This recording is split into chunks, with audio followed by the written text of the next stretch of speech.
আসসালামু আলাইকুম। কেমন আছেন আপনারা সবাই? আশা করি ভালো আছেন। আমরাও আলহামদুলিল্লাহ ভালো আছি আপনাদের দোয়ায়।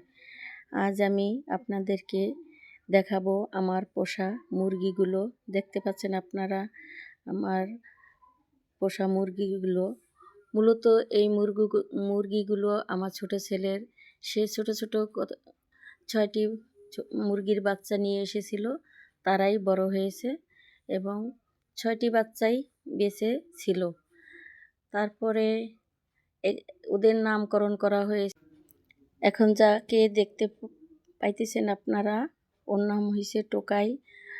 একজনের নাম কাল্লু, একজনের নাম ধলাই, একজনের নাম রানী ভিক্টোরিয়া, অন্যজনের নাম ছিল সোনাকা লাড্ডু। সোনাকা লাড্ডু ছিল খুবই জল্লাদ, আর বাকি 5জনকে খুবই মারত।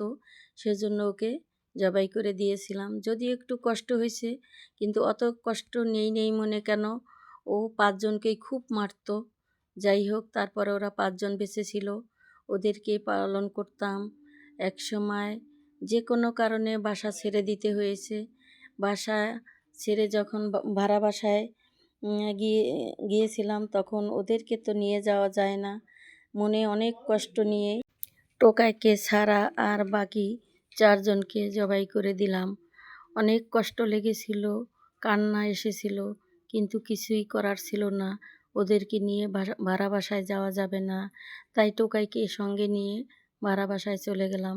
সেখানে ওকে ছোট্ট পাখির খাঁচায় পালন করা যায় না, কারণ হচ্ছে ও বড় হয়ে গেছে, ও ডিম পাড়ত তখন।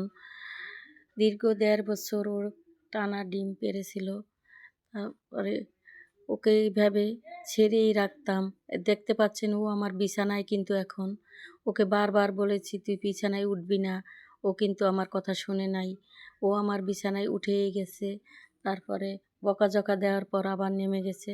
যাই হোক, এইভাবে ঘরের ভিতরে সবার সাথে দুষ্টুমি করেই চলছে এবং টানা প্রতিদিন একটি করে ডিম দিত। এক সময় ওর বয়স হয়ে গেছে 2 বছর, ও অসুস্থ হয়ে গেছে। অসুস্থ হয়ে যাওয়ার পর কোনোভাবেই ওকে পারিনি জবাই করে খেতে। মনে অনেক কষ্ট লাগতো, তাই আমার বোনজির কাছে দিয়ে দিছি, তুই নিয়ে যা, নিয়ে এটাকে যা করার কর। তারপরে ও নিয়ে এটাকে জবাই করে খেয়েছে। যাই হোক, ও আর এখন বেঁচে নাই, কেউ নেই, সবাইকেই একে একে বিদায় দিতে হয়েছে। এখন ওদের স্মৃতি ধরে রাখার জন্য আজ এই ভিডিওগুলো ছাড়লাম আপনাদের মাঝে, যাতে ওদেরকে আমি সবসময় ইচ্ছা করলেই দেখতে পাই। যাই হোক, এখন বিদায় নিচ্ছি।